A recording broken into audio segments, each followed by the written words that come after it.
Oke, waktu ada news atau ada berita tentang ekonomi, pergerakan market itu sangat kenceng sekali. Kalau kalian lihat waktu live trading, kita itu sering banget terkena TP saat news. Saya bakalan jelasin cara saya untuk memprediksinya.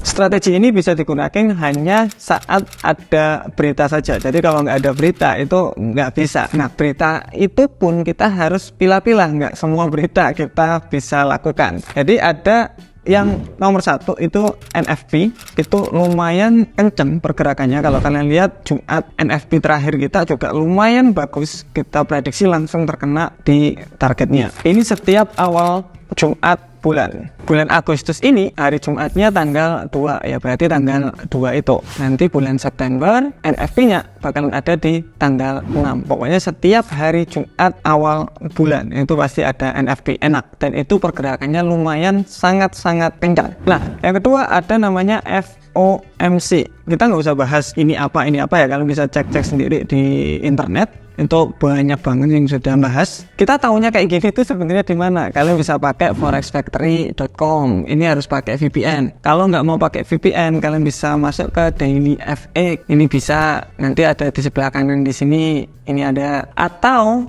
di TradingView itu sebenarnya juga ada ini. Ya, di bawah sini ada NFP, non-farm payroll.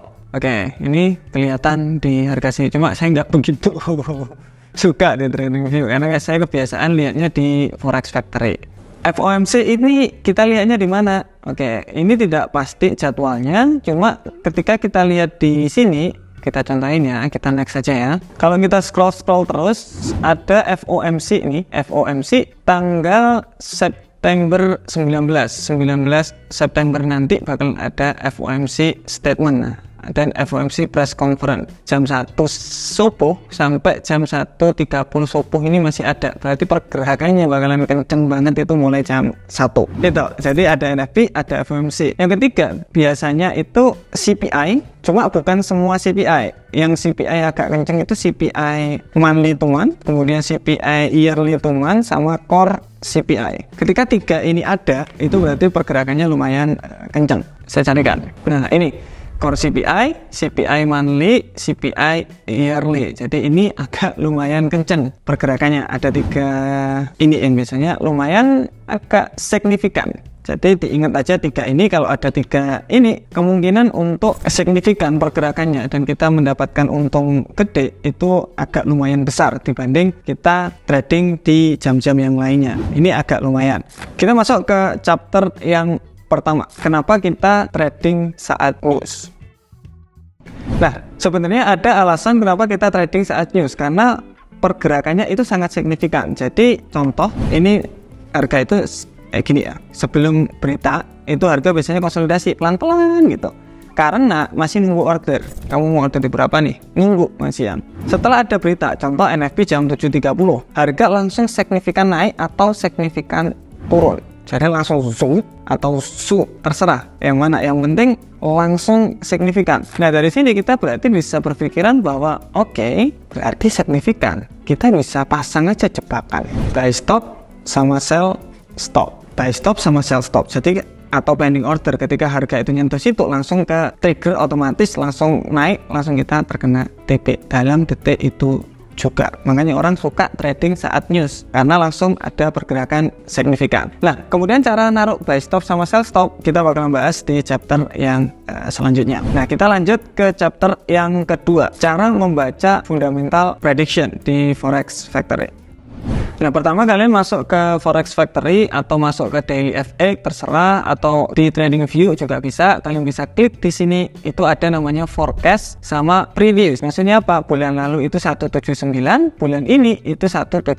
Kemudian kalau di Forex Factory juga sama. Oke, non-farm employment change, ini non-farm payroll ini. Oke, di sini dari 179 bulan kemarin, bulan ini diprediksi bakalan 176.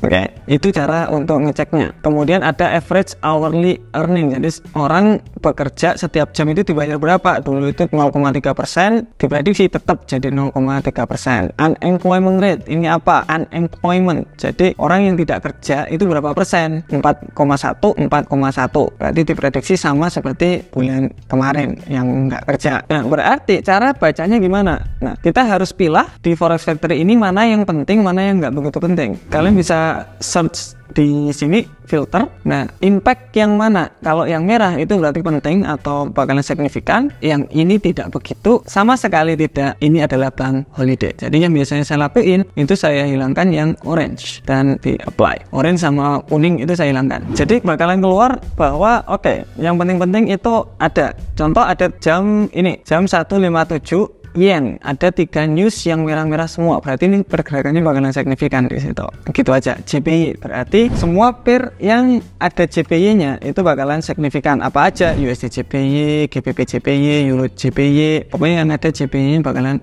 signifikan. Kemudian nih AUD ada 3, berarti ini signifikan juga. GBP ini ada 4 malah, berarti pound tanggal 1 Agustus jam 6 sore itu bakalan signifikan. Kita cek, kan tadi bilang pound signifikan tanggal 1 jam 6, ini mau jam 6, kita cek langsung langsung turun secara drastis. Itulah kenapa ketika news itu signifikan banget turun atau signifikan naik, itu alasannya langsung drastis, kenceng banget naiknya. Nah, itu juga sama seperti waktu NFP, contoh non-farm payroll jam 7.30 tanggal 2. Oke, ini sebelum NFP 19.29, berarti 1 menit lagi bakalan ada NFP. Kita cek langsung naik secara drastis. Itulah kenapa kita trading saat news itu bagus di sini. Dan saya bakalan bahas kenapa kok trading news tidak bagus juga. Nanti biar seimbang videonya. Oke, sekarang kita udah tahu ketika ada market berarti ada pergerakan yang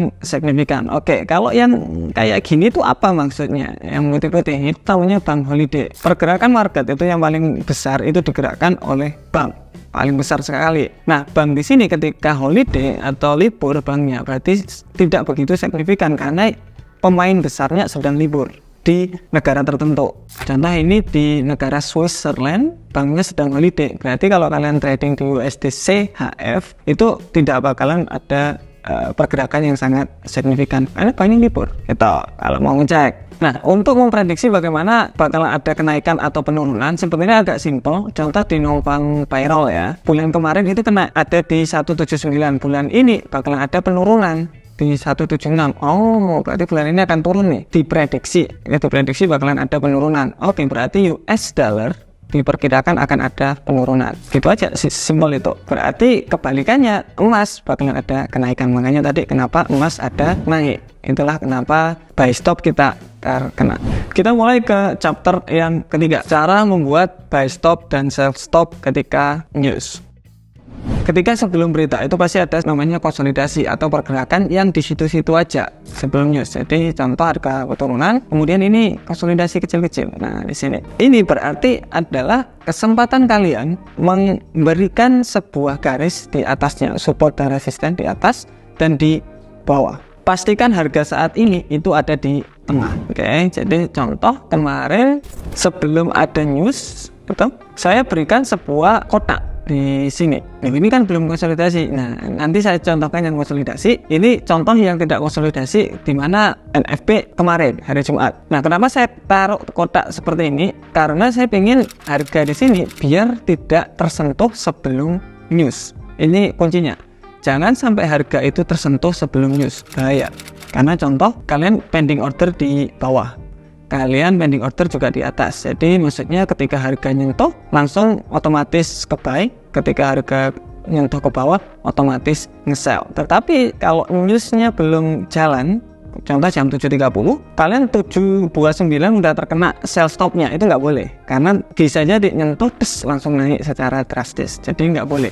Sebelum news itu dilarang untuk terkena buy stop atau sell stopnya. Jadi pastiin area buy stop sama sell stop itu di atas area kotak, dan area sekarang itu pastikan agak jauh dari buy stop sama sell stop. Makanya saya kasih kotak agak lumayan jarak panjang di sana. Buy stop berarti sell stopnya bakalan ada di sini. Nah, pastikan selalu di tengah. Misalkan harga itu turun, saya bakalan rubah biar dia di tengah, buy stopnya saya bakalan rubah juga. Jadi gitu. Nah, dari sini ini contoh yang tidak konsolidasi. Saya carikan contoh yang konsolidasi sekarang. Ini contoh NFP kemarin di USD JPY. Lihat pergerakan sangat signifikan banget turunnya. Nah, yang saya lakuin untuk USD JPY, jadi contoh di XAU USD kurang bagus. Kalian bisa cari di pair-pair yang lainnya. Ini kita bisa lihat bahwa ini sedang area konsolidasi nih. Nah, ini area konsolidasi. Kalau naruh buy stop sama sell stopnya, kalian bisa taruh buy stop, sell stop. Caranya sebenarnya gampang untuk di MetaTrader. Saya contohkan ya. Ini saya contohkan di Bitcoin karena ini hari Sabtu saya bikin videonya. Kalian bisa klik yang atas di sini, buletan, kemudian buy limit, contoh di 0,05, TP-nya nanti kita bakalan jelasin cara TP, kemudian SL-nya di bawah ini ya. Oke, buy stop. Kita place. Kemudian yang bawah juga sama, taruh di bawahnya di area SL juga. Ini diklik aja buy limitnya, ganti sell stop, TP-nya juga di bawah. Nanti kita bakalan bahas cara naruh SL dan TP-nya. Kemudian SL-nya di sini kita taruh.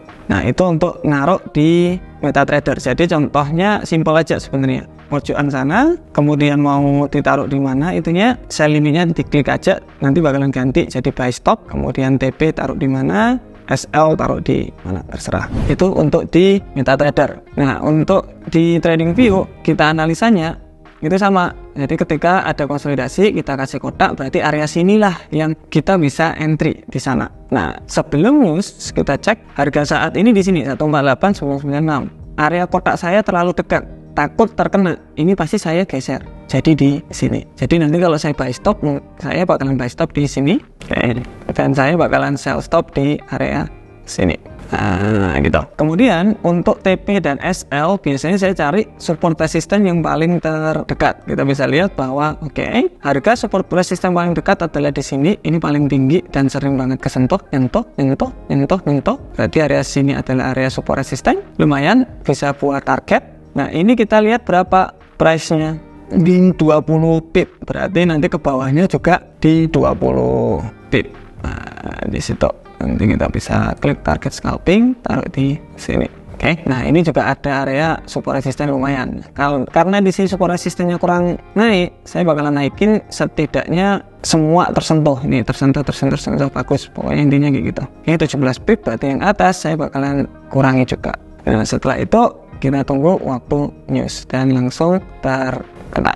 Nah, target di sini memang terserah mau berapa. Kalau saran saya itu lebih dari 10 pip itu harus, karena spread itu melebar nanti. Pastinya spreadnya melebar. Biasanya yang dilakukan orang-orang itu tidak ada targetnya. Jadi buy stop, sell stop saja. Targetnya nunggu ketika harga sudah turun baru dia close posisi. Itu juga bisa. Jadi caranya macam-macam. Nah, itu untuk yang di konsolidasi. Kemudian yang nggak konsolidasi seperti XAU kemarin bagaimana? Nah, untuk XAU kemarin memang agak berbeda, tidak ada konsolidasi. Bingung kalian mau bagaimana? Nah, kan nggak ada konsolidasi. Nah, biasanya saya kasih kotaan dan saya lihat pergerakannya sebelumnya. Contoh ya, ini kosong ya mesinnya. Pergerakan dari sini ke sini itu di 40 pipan. Oke, mas, berarti bisa dikasih kotak sekitaran di 40 pip. Nah, sekitar 40 pip. Baru saya kasih kotak di tengah-tengah sini. Nanti kita taruh buy stop, sell stop. Kemudian TP-nya di support paling dekat di atas sana. Nah, support paling dekat di atas sana. Nah, nanti target yang bawah juga harusnya sama. Jadi contoh ini buy stop, ini sell stop di sini. Kemudian target yang atas itu sama seperti target yang bawah, panjangnya kayak gitu. Oke. Nah, di sini berarti kita bisa ekspektasi ketika market sudah 730, intinya jangan sampai terkena. Itu aja. Nyentuh, target sudah terkena NFP-nya. Kita masuk ke chapter yang keempat, yang perlu diperhatikan saat trading news. Yang pertama, perhatikan jarak antara harga saat ini. Jadi pastikan ada jarak lumayan ketika kalian itu trading news. Oke. Pastikan ada jarak yang agak lumayan. Kemudian yang kedua, jangan sampai terkena TP terlebih dahulu sebelum news. Itu bahaya. Iya kalau langsung terkena, kalau enggak itu kena dua-duanya amblas loh kalian. Yang kedua. Yang ketiga, TP bisa open atau bisa disupport resisten yang terdekat. Jika TP ini tidak terkena di support resisten terdekat dalam waktu 5 detikan, itu mending di close saja. Jadi kita udah ambil profit duluan. Kemudian yang keempat, tetap pakai money management yang bagus. Resiko tetap harus dijaga karena kita trading, kita dagang, kita tetap harus minimalkan resiko seminimal mungkin dengan resiko profit sebesar-besarnya. Ini namanya dagang, wajar aja. Kita masuk ke chapter yang ke-5. Kenapa kita harus berhati-hati saat trading news? Nah, yang pertama itu ada namanya risk management. Risk management di sini, risk managementnya kita pertama. Jadi kita mau manage resiko, gimana kita bisa untung banyak. Pastinya gitu kan, resiko kecil tapi untungnya banyak. Tetapi resiko di sini ini juga bisa kita terapin di broker atau di liquidity provider. Jadi contoh, ini Anda broker, ini liquidity provider. Jadi Anda beli, liquidity provider di sini jual. Kita terus saja buy, sell. Jadi ketika kita beli, kalian untung, liquidity provider itu dapat harga yang jelek atau rugi. Karena kontraknya, pokoknya kalian buy, dia bakalan jual. Ketika kalian itu jual, dia harus buy. Kontraknya itu seperti itu. Nah, risk management dari dia, dari liquidity provider, itu yang pertama pastinya spread loncat atau harga dimahalkan. Itu bisa. Karena kalau kita trading itu news, itu kan win rate-nya agak lumayan besar tuh dibanding kita trading biasanya. Karena kita tinggal buy stop, sell stop, selesai. Tetapi liquidity provider di sini juga trader seperti kita. Sama, cuma levelnya udah beda. Cuma intinya dia juga trading karena dia membeli orderan kita. Dari sini berarti bisa juga risk manajemennya mereka supaya kita tidak lebih banyak untungnya kayak biasanya. Harusnya itu untung 100% tetapi hanya untung di 30% atau 40% dengan risk management tersebut. Caranya itu kalau kalian lihat ketika entry kadang-kadang, jadi kalian buy stop di sini, harga buy stop sus. Karena harganya dimahalin, kalian terkena entry-nya jadi di sini. Kemudian TP-nya di sini. Oke, padahal harusnya dari entry di sini dapat segini, kalian hanya dapat dari sini ke sini. Itu namanya risk management dari liquidity provider. Kita harus ngapain? Ya kita nggak bisa ngapa-ngapain karena mereka yang ngambil order kita. Kalau mau, ya mungkin cari-cari broker yang lain yang cocok menurut Anda. Nah, kemudian ada risk management dari broker, dimana ketika NFP di sini kan kenceng banget tuh, banyak orang yang trading, pastinya liquidity itu ramai banget. Nah, di sini risk manajemennya dia, karena ketika NFP, ketika news-news yang kenceng tadi itu banyak orang yang masuk, dimana leverage di sini itu 1000, biasanya 1/1000, 1 unlimited bahkan sekarang ada kan, itu nggak nutut uangnya mereka, nggak nutut. Jadi cara untuk ngaturnya itu biasanya dirubah jadi 1/200 di brokernya, leverage-nya. Jadi biasanya kalau kalian bisa open dengan modal $100 biasanya, bisa open 1 lot, tapi ketika news itu kalian nggak bisa lagi open 1 lot dengan modal 1 juta karena leverage-nya diturunin jadi 1/200. Makanya banyak dari kalian ketika trading news, lotnya kayak biasanya tidak tertrigger atau orderannya hilang, yaitu alasannya kenapa orderan kalian hilang karena modalnya nggak cukup, karena leverage-nya ini diturunin. Nah, itu bagian dari risk manajemennya broker. Kita harus ngapain? Ya kita tidak bisa ngapa-ngapain, tetap kita nggak bisa ngapa-ngapain. Yang kita bisa lakuin itu ya tetap memanage resiko kita. Oke, ini masuk ke chapter yang terakhir, kesimpulan.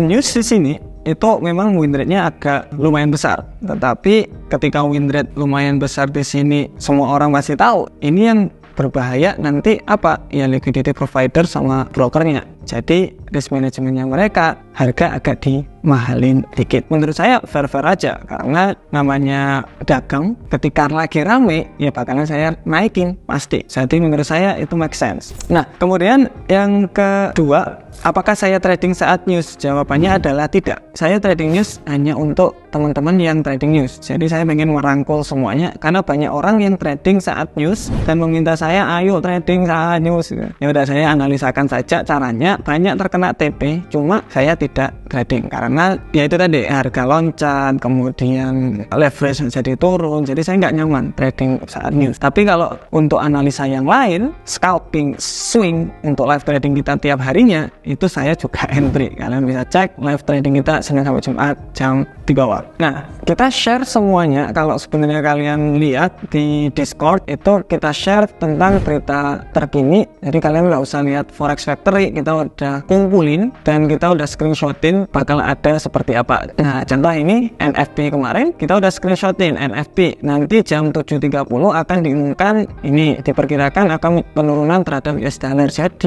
US dollar bearish, XAU-USD naik, dan benar XAU-USD langsung naik secara drastis jam 7.30.